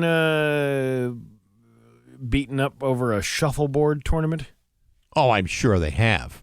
You're just never going to find out about because what goes on at the Moose Club stays at the Moose Club. The first rule of shuffleboard is there is no rules of shuffleboard. There is no even shuffleboard. Right. We call this stick and slide. You can't tell me that someone hasn't taken that stick and brained somebody upside the head with it. No, probably not. That must happen on cruise ships all the time. Probably. Yeah. And here's this other one. Elementary students eat marijuana edibles during lunch, prompting emergency response. Oh, no. Don't go to high school. Go to school high. That's what I'm saying. Several elementary school students in Michigan needed treatment on Tuesday after eating marijuana gummies on Tuesday afternoon. They should have played that song. Yeah, that would. According to school officials, 5 students at Robert Greene Elementary School reported feeling ill after ingesting marijuana gummies that a student brought from home and shared during lunch. First responders were called to the school. Families of those impacted were contacted, and emergency and law enforcement were on site to assist. The son of Stephanie Daines attends Greene Elementary. She said he was in the same class as the students who ate the edibles. Daines said having to discuss marijuana edibles with her 5th grader was unexpected. But probably That's not like the worst conversation to have with a 5th grader. Probably an important conversation to have, considering what's going on with the cannabis these days. It's the kind of something you never thought you'd have to say. This is our intro into all of this. I'm not really quite sure what kids know nowadays about edibles. Well, let me tell you something, Mrs. Daines. Edibles are actually a great way to get some sleep at night. Maybe not good for your 5th grader. Right. But for an adult. But good for you. Yeah, and you get the ones mixed with CBN, you'll sleep like a baby all night. You'll sleep like a 5th grader at lunch in school. There you go. I got nothing else. It's Bax and Nagle on Rock 102. And now, Bax's View from the Couch. Brought to you by Rocky's Ace Hardware, Winter Storm headquarters before and after the storm. Hey, good morning, sports fans. How the heck are you? As some of you know, I'll be turning 60 years old this year. While that is true that I don't look a day over 57, I can assure you that the years are rapidly catching up to me. From the aches and pains to the inconsistency of my everyday bladder control to the excessive hair growing out of my ears, I'm certainly no spring chicken. This is why I no longer participate in team sports, as I have officially crossed over the threshold of my youthful athleticism. But of course, not every man gets there so quickly. Some guys continue to hang on. For example, yesterday, U.S. Olympic curler Richard Rahunen became the oldest Winter Olympic athlete of all time after his participation in a match against Switzerland at the age of 54 years old. Granted, he lost that match, but at 54, he proved that curling at the international level is perhaps a young man's game. Meanwhile, in the NBA, LeBron James just became the oldest player in league history to score a triple-double. Did it last night with 28 points, 12 assists, and 10 rebounds to help the Lakers pound Dallas 124-104. And he did it at 44 days past his 41st birthday, beating the previous mark set by Karl Malone, who scored a triple-double at the age of 41 years old and 127 days back in 2006. This, of course, represented the 151st career triple-double of LeBron's long career. While one could assume that professional basketball is far more grueling than Olympic-level curling, I would argue that beyond the age of 50, it is curling that is far more difficult. Ever try lifting a 53-pound curling stone off the ground with a case of sciatica? Ever try bending over and crouching down to release a curling stone past the age of 52 and then try to stand back up? Ever try to do all that stuff after your doctor told you add more fiber to your diet? Listen, no offense to LeBron James, but he's just a few years away from the biggest competitive challenge of his life, drinking a jug of Go Lightly after a 24-hour liquid diet. Now that's an athletic event that never gets old.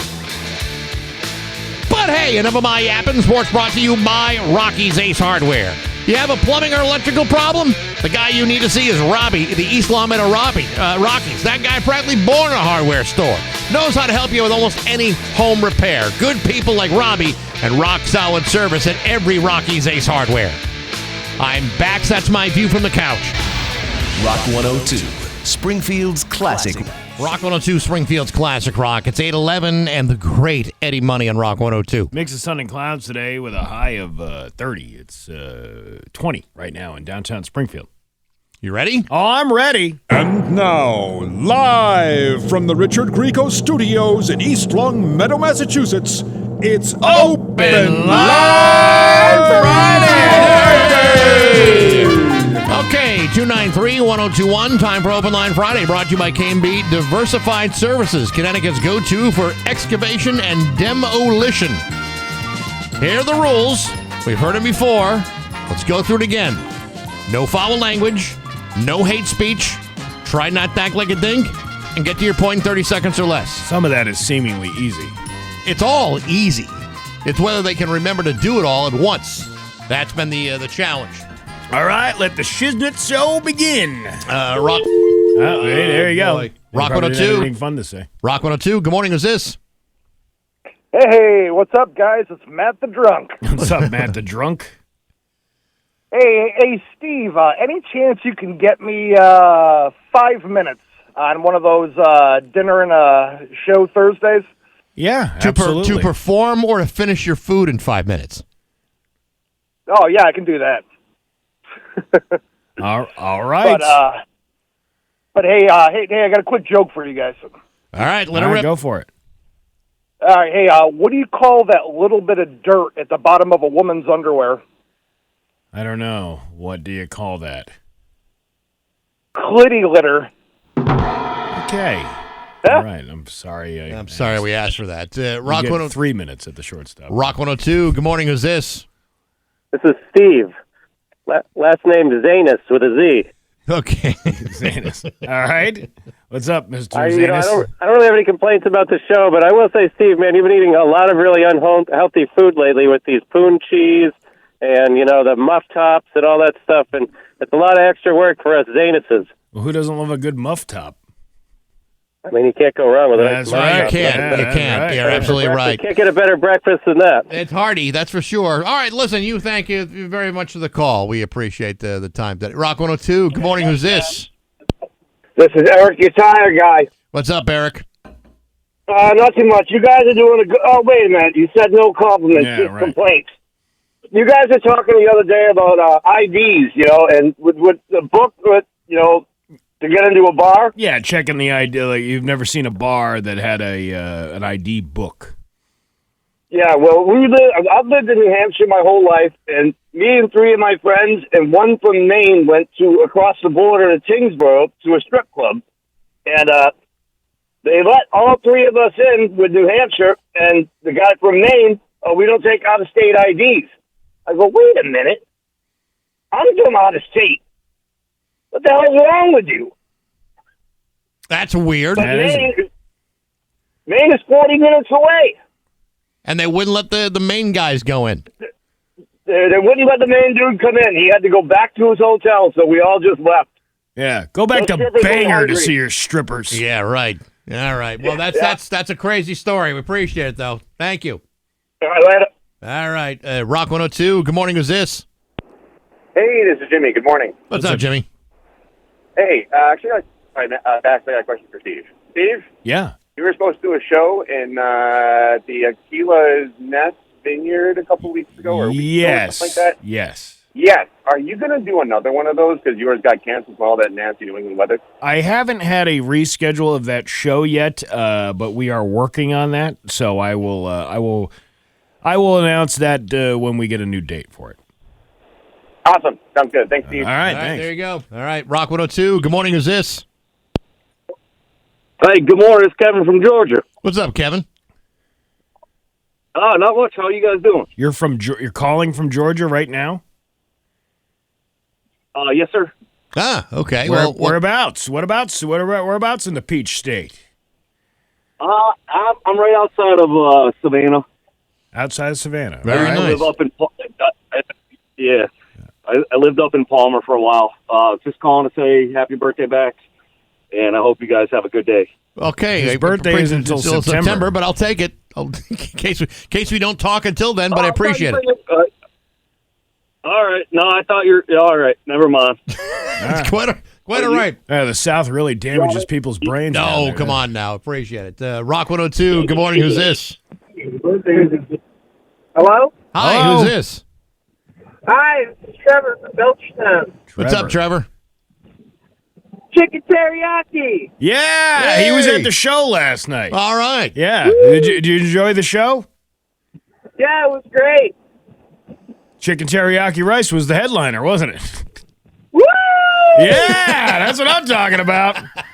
You had to be there to get the joke, I guess. Yeah. All right, well, thanks for coming out, man. Yeah, thank you. Okay, Rock. Let's see here. Rock 102. Good morning. Who's this? Okay. Rock 102. All Okay. right. Rock 102. Good morning. Who's this? Is this K&B? The demolition? The K&B Demolition Services? Is it, No, you'll have to try calling their other number, but thank you. Okay, Rock 102. Oh, my God. Rock 102. Good morning. Who's this? Sandy? Hey, Andy. What's up? Hello? Sandy. Sandy. How are you, Sandy? Sandy, what's up? Pretty good. AKA Sandwich. Oh, you're the I'm turkey. over in Huntington. Yeah, you're the turkey. You're the turkey, huh? And I was wondering if it was okay if I hung out in Steve's backyard for a little bit. No, I got enough They're kinda turkeys chasing going me. on there. It's already foul enough. Yes. All right, I'll have to find another home. All right, Okay, Sandy. Good luck. Thank All you. right, Rock 102. Good morning. Who's this? Hi, good morning. This is an old bag from Connecticut. How you doing? Good. What's going on? I don't know, a few things, but in going with the theme today, I thought I would pick on Steve a little bit and ask him a question. 6 inches. Stop it. He's a celebrity. I think you're getting a little too big for your britches, Steve, if you ask me. Oh, really? If you ask me. Please, Yeah, enlighten me. I want to hear this. I do. Oh, well, I think it's the whole celebrity thing and, your comic routines and your little bits here and there on Facebook. And, you just don't seem to have time to respond to everybody that responds to you. And that's part of the celebrity, I think, that's happening. Oh. At least that's my opinion. All right. Why don't you send me a private message, and I'll make sure when I see your name pop up on the post, I will be sure to respond directly to you. I would be so happy and so delighted about that. Wow. That you would take the time to respond to someone who's non-celebrity. I can't compete. I'm not a Just celebrity. He's regionally notable. Regionally recognized. Right. You are a tri-state celebrity, tri-state yes, and I think you better be careful because it's getting to your head a little bit. That's all. It's getting to my head, yeah. Observation. Hey, tell it like you see it. Isn't this a kick in the face that, for whatever reason, and I don't know why, she's not making the same complaint about me? No, you know why? Bax is great. Yes. I love Bax. I love you too. You know why Bax is great? Because he's a loser. the best. That's you why. You can't compete with him. Sorry. That's right. Okay, Steve, listen. Apparently, she understands a man about town, a community servant, which I clearly am. Oh, really? What have you done lately? I returned my cart to the Big Y carriage. I'm did sorry. that the other day. You won't get called out He's by a the cart regular narc. guy. He's a regular guy, Steve. You That's can it. learn from him. I could. Okay. Yes. All right. Well, thank you for you following very the much. theme this You're morning. very welcome. I'm glad I could shed some light. Have a Get great off my weekend. phone! Happy Friday. Rock 102. Good morning. Who's this? Hey, good morning, gentlemen. It's Scooter from Post 9397 in Hamden. All right. What's going on? Not much. I just want to let you guys know that if anybody's hungry tonight, the kitchen will be open at the VFW. And coming up on March 13th, we have New England boiled dinner with the gentleman's going to be Von Giovanni, all Irish music. And on April 12th, we will be having our spring shoot. I'm sorry. Did you just say Bon Giovanni is going to be doing some Irish music? Y'all there? That doesn't sound like a guy who should be doing Irish He music. sounds exactly like the guy who should be doing it. Yeah. Well, always a good time. Always a good time at the V. There you go. You guys I've eaten at the Y before. I've never eaten at the V. Oh, you got to eat at the V. That's a totally different. It's an upgrade. Is what it is. Yeah. All right. Thanks for the call. Appreciate it. Rock 102. Good morning. Who's this? Hey, what's going on? Finally, holy macaroni.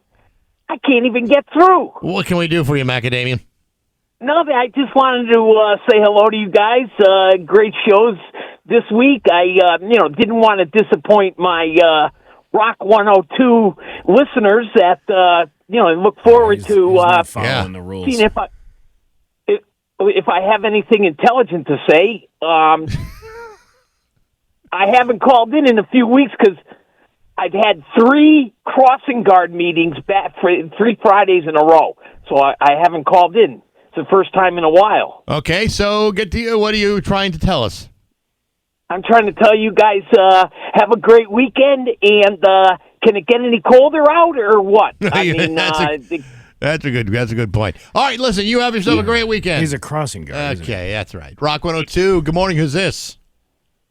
Hey, it's the Hawkman. What's up, Hawkman? What's up? How you guys doing this morning? We're doing all right. What's going on, man? Yeah, I kind of have a problem with Bax here this morning. Me? Why? What'd I do? Well, first of all, you guys are moving to your new studio at the end of the month, right? Yes. And apparently, Bax, you won't tell me the new phone number, what floor your guy's going to be on. Dude, I told you, I did tell you, it's going to be the same phone number. And you didn't believe me. You guys are moving to a different town. How can it be the same number? Because it's not like the old days, Yeah, Hawkman, you can had to keep call your New number. England Bell and make sure you had to get a new number in whatever exchange town you were in. It's digital. Everything's digital. Yeah, it's all it's the same number. You're not going to need to learn the same number. You're just going to need to know a new address. That's it. That's all. Easy. And then, are you sure that there's going to be an elevator, or There is an elevator. Yes, there is an elevator. So it is more accessible to people with disabilities than the building we have currently.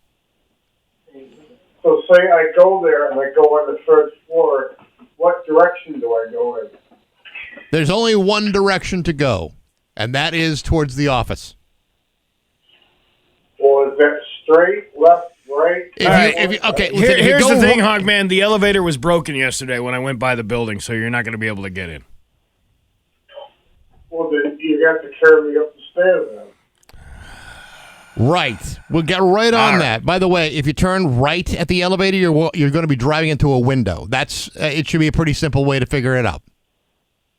Well, that's the least of my worries. You're right about that. Okay, well, listen, we're all out of time. Thank you very much, Hawkman. Bye, guys. All right. Okay, there you go. One more? Yeah, why not? All right, one more. Rock 102, good morning. Who's this? Hey, good morning, boys. It's Vince the Plumber. Maybe I shouldn't have said one All right, more. two more. What's up, Vince? Hey, guys. I wanted to say happy Friday, happy Valentine's Day to Kara, and McKenna, happy Valentine's to you, too. Have a great day at school. My gripe for today is that Super Bowl show again. You know, going back to that was insane.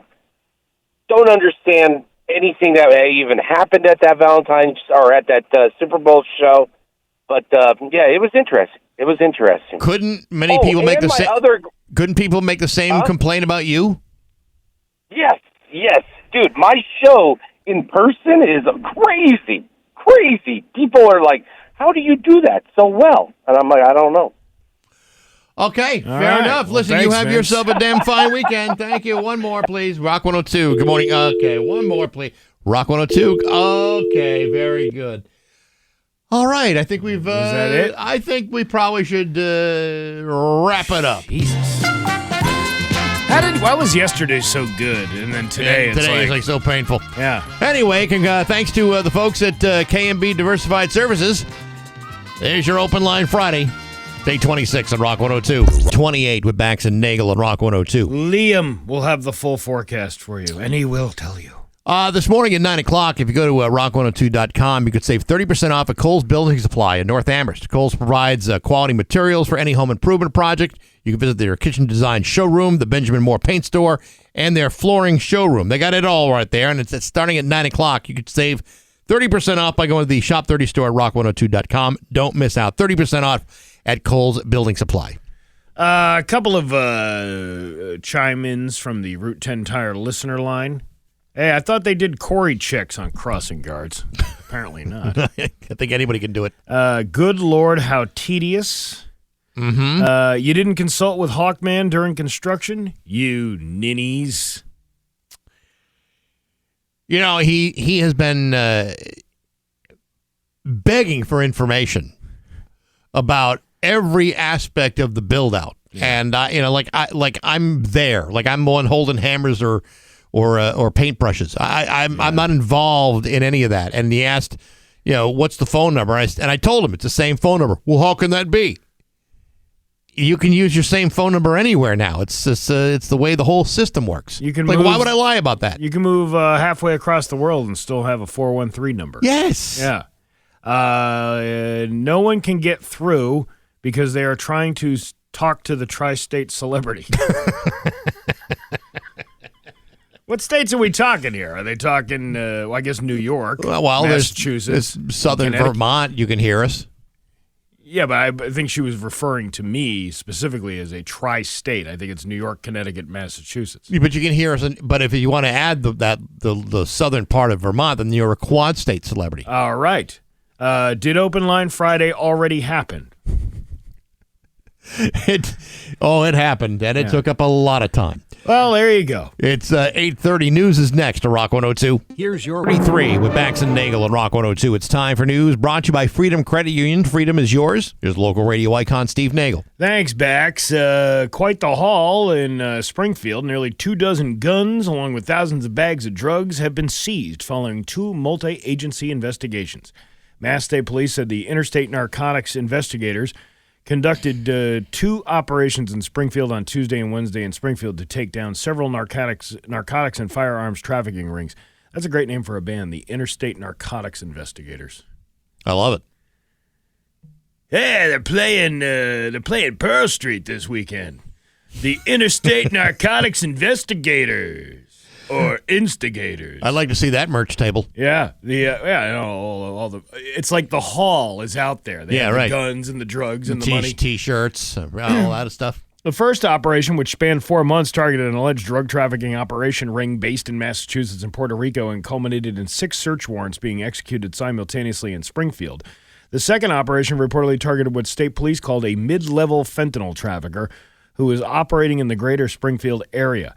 As a result of the investigation, 6 people were arrested and several items were seized, including 15 handguns, 6 rifles, 11 large-capacity magazines, hundreds of rounds of ammunition, approximately $63,000 in cash, approximately 8.5 kilograms of cocaine, and 30,000 bags of fentanyl, all to be won here on the State Police, Hampden County Sheriff's Price is Right. I'm willing to serve 3 to 5 years in prison. Come on down. Play Plinko. Wow, that's a pretty good haul for one day's work. Yeah, it's not a bad thing. It's nice to see things being collected. Yes, some people are collectors of things. Yes. Well, like evidence, for example. Yeah. From what I understand, they have a huge evidence collection. Yes, I mean it's like one of those hobbies, collecting evidence. Yes. Have you ever collected evidence? I've got it all in a big curio cabinet. Yeah. Let's go to Connecticut. What do you say? All right. Nearly 1,000. You driving or am I driving? Well, I'm not driving in this condition. Nearly 1,000 drivers have been caught illegally passing school buses in New Haven since the city's new camera system went into effect less than 2 weeks ago. The school bus cameras began operating at the end of January. Since then, the city has said it cited 945 drivers for passing a bus with its stop sign extended. 945? That many? Yeah. It expects the number to quickly climb because not all buses in the fleet have been equipped with cameras yet. We knew it would be high, but it's honestly still shocking people are doing this because they are our babies. To think someone would just drive by a bus that has a flashing stop sign and couldn't be more obvious and put our kids at risk is really upsetting, said New Haven Mayor Justin Elicker. Ooh. Mr. Elicker. Yeah, well, anyway. I mean, isn't that something that people just know, that when a bus is stopped, you don't pass? You'd be surprised. Well, didn't you have an incident where you saw somebody was they beeping at the bus to tell you to get out of the way? Yeah, it was. They were having. It was a short bus, and there was a kid who had special needs, and the grandparents are having a hard time getting him off the bus, and as a result, there was a backup. And then there were some people that were like, laying on the horn. Well, clearly there's a problem on the bus. And I know these people clearly had no humanity for this situation or patience for the situation at all. I waited and until the kid got off the bus, but it was ridiculous how entitled people felt they needed to be. Yeah. It was a bad situation made worse by some jackhole who was laying on his horn while these poor people do whatever they can to get their grandkid off the bus. Yeah, see, people are just rude. Some are. They just don't care. Well, you should care because it could have been you. Could have been you trying to get your special needs kid off the bus. But they don't see it that way. Well, it would be wise if you did. Yeah. A guy from South Windsor is going on the next SpaceX mission. Really? Connecticut native launched to the International Space Station Friday as pilot of NASA's SpaceX Crew 12 mission. Navy Captain Jack Hathaway, who was born and raised in South Windsor, lifted off at 5:15 a.m. from Space Launch Complex 40 at Cape Canaveral. The SpaceX Dragon spacecraft carried Hathaway along with NASA astronaut Jessica Meyer, European Space Agency astronaut Sophie Adenauer the astronaut. What are the chances? And Roscosmos cosmonaut Andrei Fadaev to the orbiting laboratory for a long-duration science mission. Hathaway graduated from South Windsor High School in 2000 and earned a bachelor's degree in physics and history from the U.S. Naval Academy in 2004. The 42-year-old astronaut was selected by NASA to join the 2021 astronaut candidate class and reported for duty. You just said duty. In January of 2022. Before joining NASA, Hathaway supported the Joint Chiefs.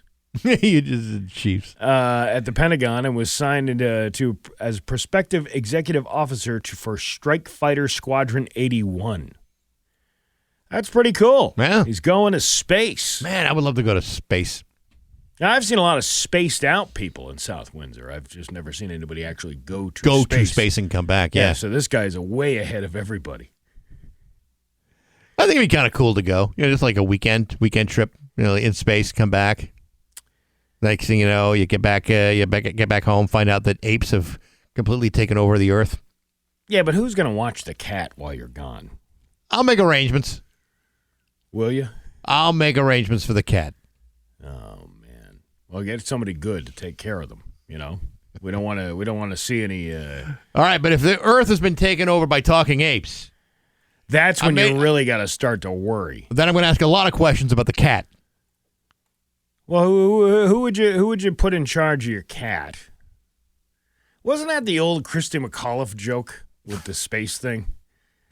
The husband said, "I'll feed the cat and you feed the fish." That's insensitive, Steve. I don't even understand what it means. I'm not sure either. Explain the joke to me. Well, because the capsule, because the space shuttle fell into the ocean. You see. Oh, and she would be feeding the fish. She'd be feeding the fish. Oh, that's a horrible joke. It's very insensitive. Why would anybody repeat that? I don't know. Now I'm questioning the person who told it to me. Now I'm questioning the fact that you told it at all. You repeated it. Well, I'm sorry. It's better than the joke we heard on Open Line Friday. What was the joke on Open Line Friday? Wasn't it it was Valentine's Day Even jokes. Barry didn't like it. What, the Valentine's jokes? Any one of them. What, he told you he didn't like the Valentine's No, not jokes? the Valentine's jokes. The one that were told during Open Lines. He didn't like that. No, he liked that joke. He just didn't like what I said. Well, listen, he's in charge. In charge of who? I don't even know. Let's see. You know what? Let's just end this madness. Okay, that's fine. Because we'll come up with something else. It's Friday. I got a diabetic coma from all these muffin tops. I know. We're about to have cheesecake for Cake Day. Timesheets are due today. I got a lot of timesheets are due today too. Yes. Oh man, we got to bring them over to the new office now? I don't know what we're doing. All right. We'll figure it out. It's going to be sunny today with a high at 35. Tomorrow, mix of sun and clouds with a high at 39. It's 20 right now in downtown Springfield. I'm Steve Nagle, and that's the news on Rock 102. Oh, yeah. Winter in New... It's 8:49, and Allison Chains of Bax and Nagle on Rock 102. It's going to be sunny today with a high of 35. Tomorrow, mix of sun and clouds with a high of 39. It is 20 right now in downtown Springfield. Let's see. Health and Human Services Secretary Robert F. Kennedy Jr. Yes. Made a chilling admission while speaking about his previous drug addiction on Theo Vaughn's podcast. The 72-year-old made an appearance on the 45-year-old comedian show this past weekend, where the pair revealed that they met at early morning recovery meetings before the COVID-19 pandemic. Kennedy, who's more than 40 years sober, revealed that he needs to go to recovery meetings daily to keep his addiction in check, a routine that he said he refused to sacrifice during the global pandemic shutdown in 2020. Subsequently, Kennedy said he formed a pirate group of recovering addicts to continue meeting during the 2020 worldwide lockdown. Recovery pirates. I said it when I came in. I don't care what happens. I'm going to a meeting every day. I'm not scared of a germ. I used to snort cocaine off toilet seats.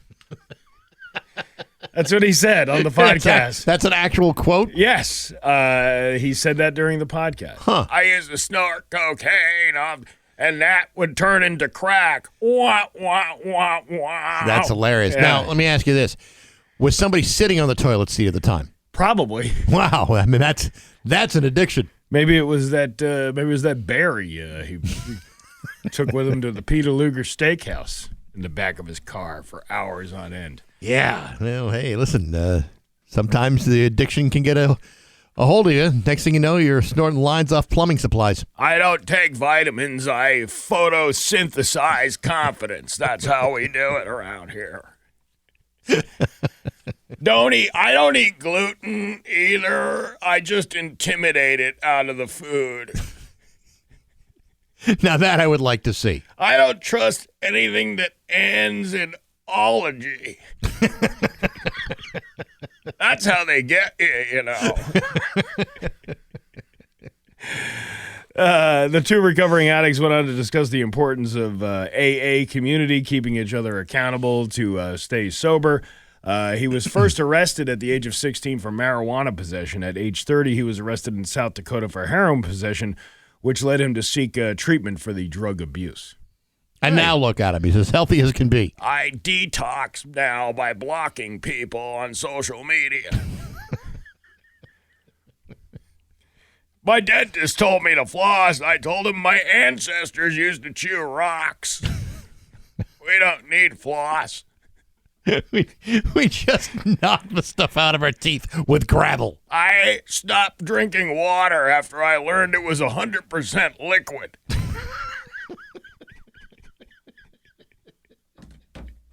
You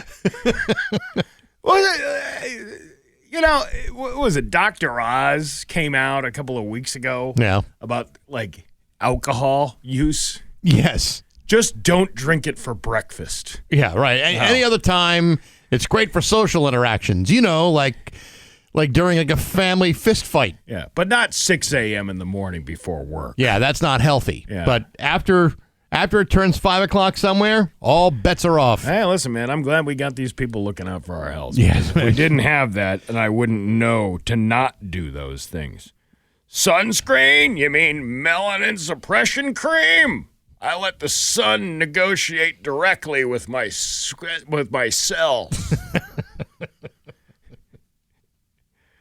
You know, the funny part about it is you can almost see him saying these things. Yes. Yeah. You still breathe air? I import mine from Mount Kilimanjaro on a weekly basis. It's the only breathable air in the world. It's the only air to breathe. Yeah. You ever seen this stupid can? You know what? Somebody came up with this stupid idea to put air in a can. Did you ever see these things? I've seen that, yeah. What? And if you kind of look into them, it's not, all it is.